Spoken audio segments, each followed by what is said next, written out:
Yeah, firstly, thanks for coming along. I think there's a talk now about using VR for onboarding, so I don't know why you're all here. That sounds absolutely incredible. But thanks for coming along anyway. So yeah, my name's Jake. I'm head of TA at Product Madness. Been in recruitment for about 9 years. Get my excuses out of the way. I've got tonsillitis at the moment, so I'm feeling a bit rough. So apologies if I'm lacking even more energy than I usually do. So I'll just jump straight in. For me, looking at metrics is all about tangible versus intangible.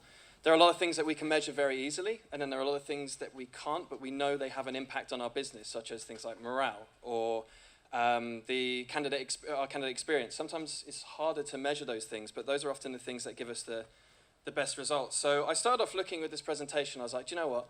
What metrics should we be using? And I'll go through all of these generic metrics here, and I'll talk a little bit about each one. And then I realized that all of you know all of this already. I don't need to do that. You know, if I'm going to do this, I may as well start talking to you about the war for talent and how talent won. I'm not going to do any of that, don't worry. But these are obviously like a lot of the statistics and things we like to measure and things we like to look at. I get sidetracked quite a lot. If there's a slide with a track on it, it's because I've jumped somewhere completely far away, but hopefully it has some relevance to what we're talking about. Let's start super high level. Let's just go like the highest level and start with just the overall costs of what we're spending. Why do we even look at recruitment spend? Often you'll find, so I just kind of did a rough example of a company looking to hire 100 people. Up until 2018, they've been using all agencies, and then they've gone, all right, this is out of control. Let's get an in-house team in. Often then you'll see this kind of pattern where the costs suddenly drop. But then what should really happen, I find, is that once you've cut all these costs, we should be allowed to then reinvest this money that we've saved back into the business. So you should then actually see an uplift after that. But how many times are you not allowed to do this? I remember my first in-house job, make the biggest error. They're like, right, you've got $250,000, hire 50 people. I was like, I don't need $250,000, I'll do it in 40K. Did it. So here comes my budget for next year. They're like, here you go, 45K, enjoy that. And you're like, wow, what was the point? I may as well have just outsourced all to agency and gone to the Bahamas for the year. So I think a lot of that was my first big lesson in recruitment, really. I've added a red line as well for recruitment costs, including your TA salaries. Do any of you include that in your recruitment costs? I don't, but it's good that you do. You should, but I don't. It looks better without them.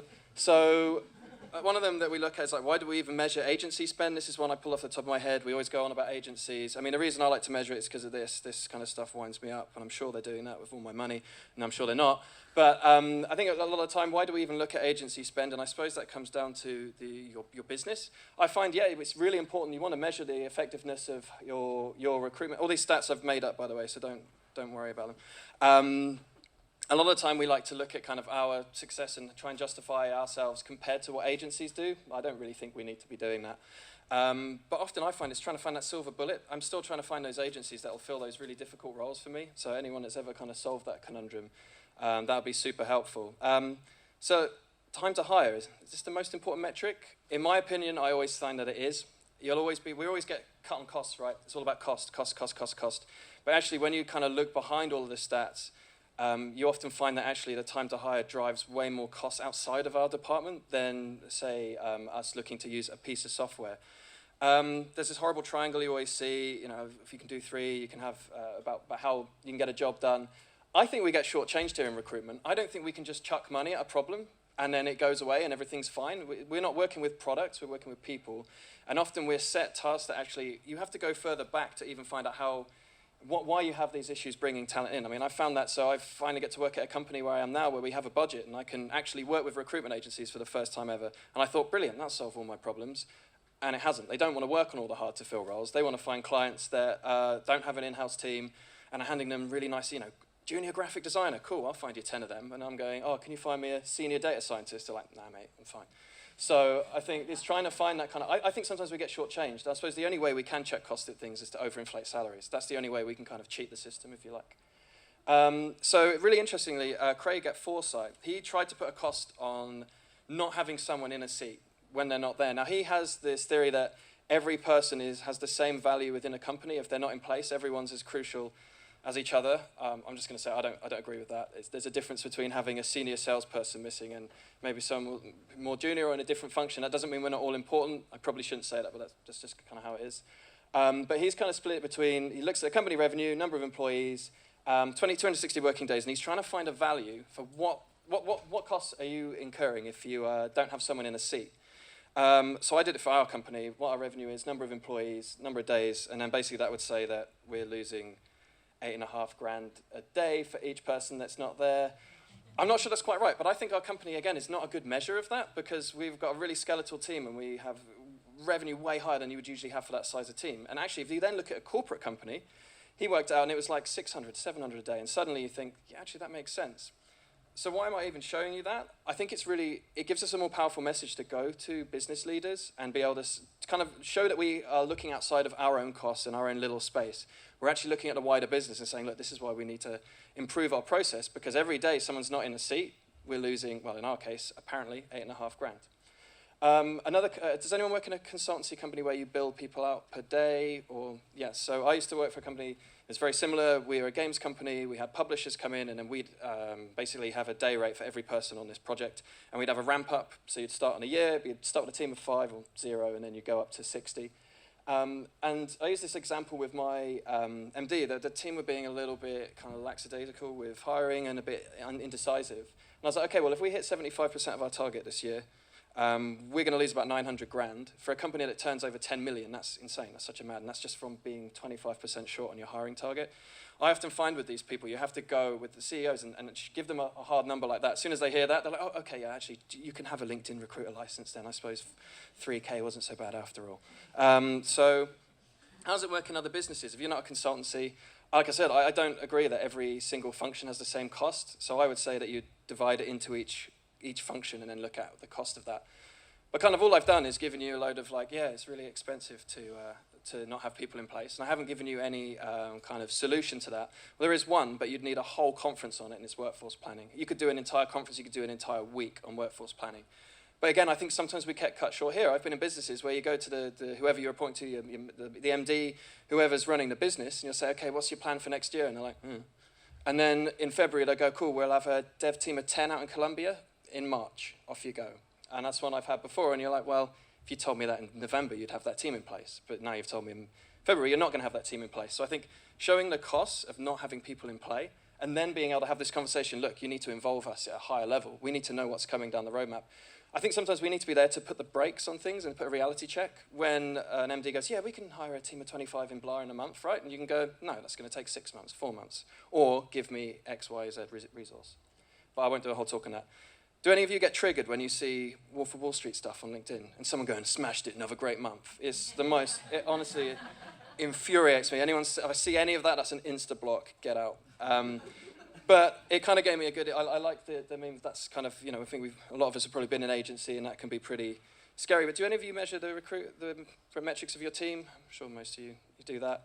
I think it's really important to do that, but it's then that kind of argument, and do you look at the method or the results? So do you look at get on the phone, or do you just look at the results and then go back to the method if that isn't right? I mean, I've always gone on results, but I think sometimes we're a bit scared to be too agency, when actually, I don't agree in looking at core metrics, for example, but I think we can be a little bit more kind of pushy with our teams to get them to kind of do the best we can. I don't see why we should be outshined by agencies. The only thing they have on us is power, the number of people they've got. That's it. I mean, in fact, we know our businesses better than they do.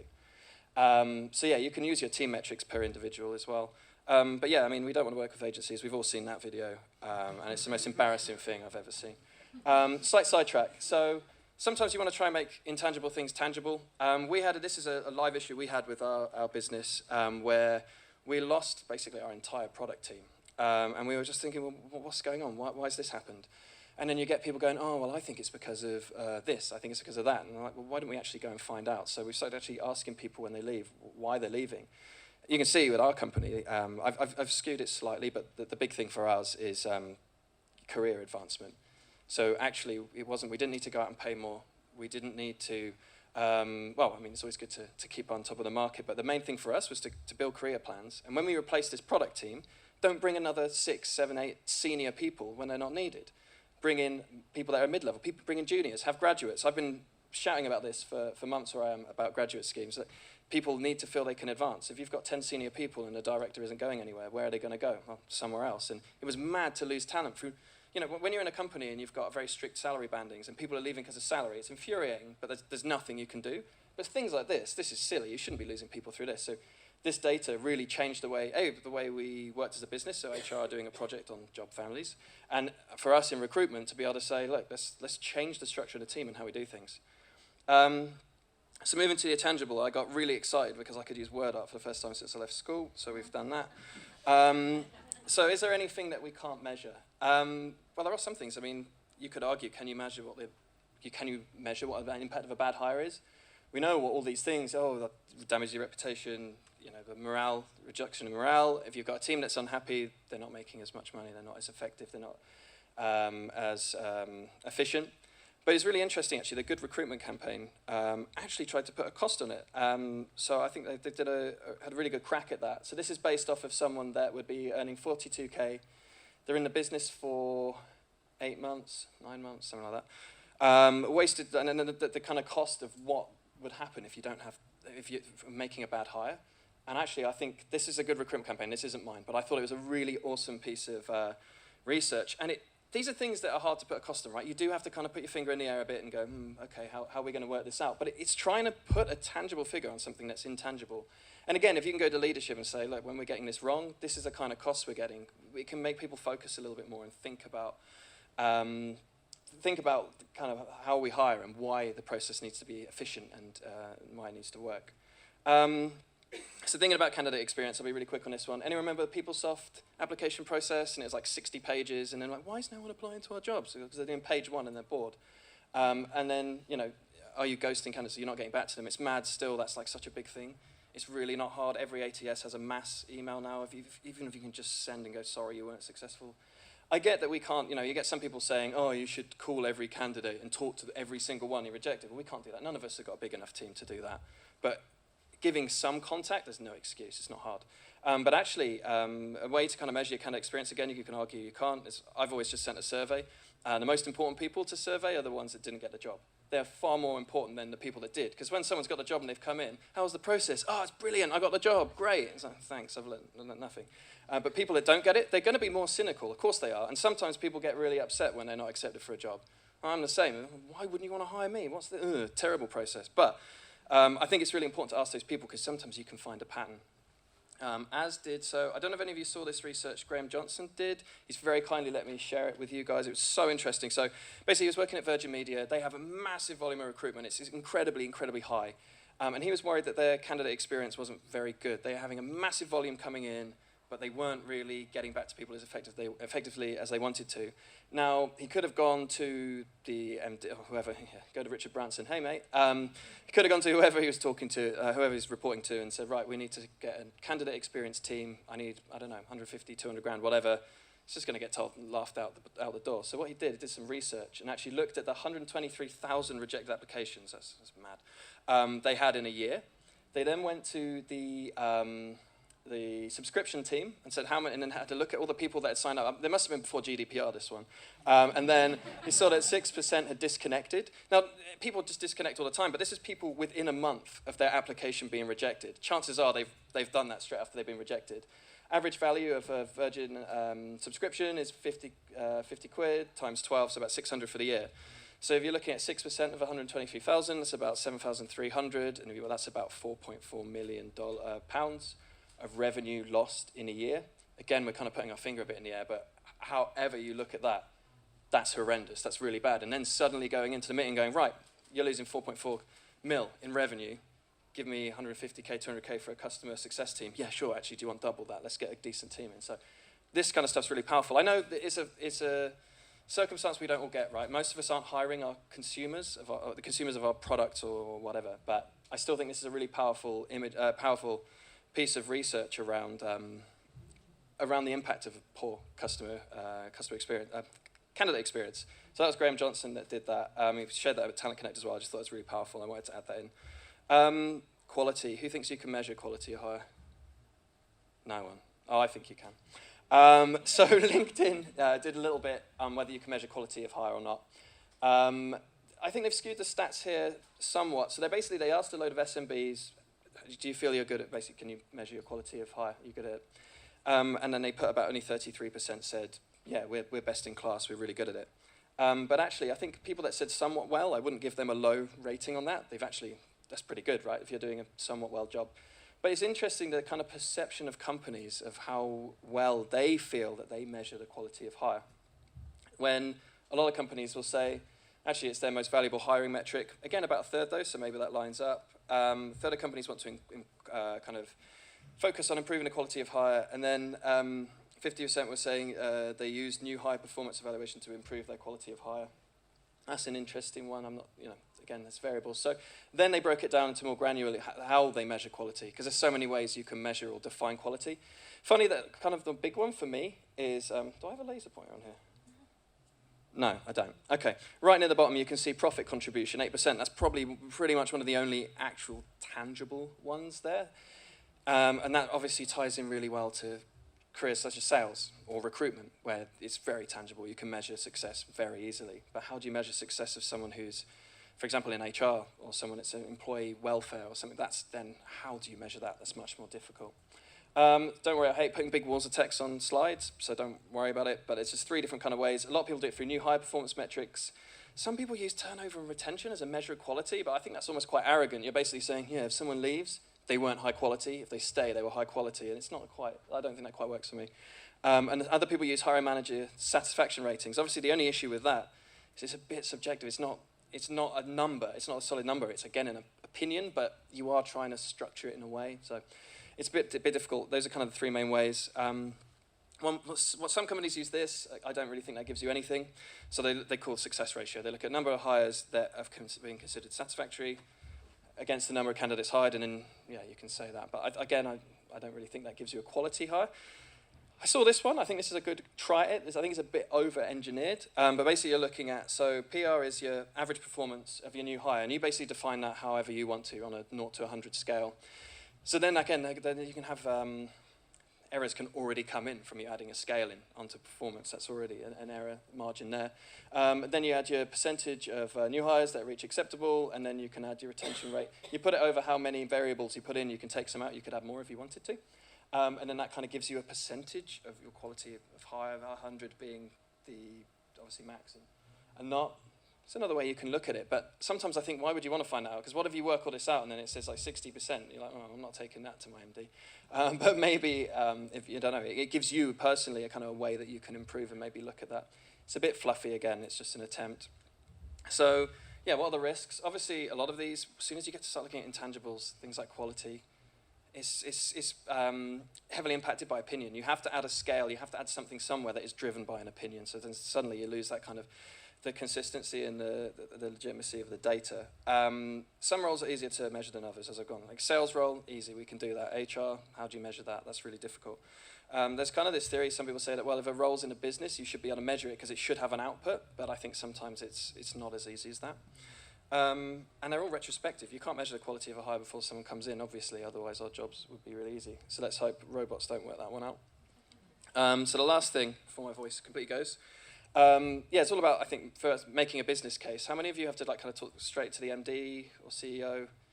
Yeah, which luckily I can now, but before I haven't. It'd be like layers upon layers upon layers of corporate, and you'd be like a business unit head here. But you're usually making a business case to someone, whether it's your, the HRD or your boss, whoever it is. So you kind of look like, yeah, sometimes it feels like that with our MD. It's pretty scary. But I think the big thing for a business case, and I say this with anything, if we find even when we try and make statements about recruitment, is to have evidence and to actually back up what you say. It's all very well saying, no, I need this, I need feedback in this time, I need time to hire to be this, that, and the other. Well, that's great, but if you've got no evidence, why is anyone going to listen to you? Anyone can make statements. So I think looking at, like, what are your objectives? What do you want to get out of your team? Look at your business and think, well, what do I need to achieve to meet that? So I've always found it really hard to adapt because I've always had this mindset of everything 100% direct. That's the best way to hire. There is no other way. And I'm kind of coming around now that, well, actually adapt to your business. If your business is cash rich and they need people in a short time frame, then maybe do something about that.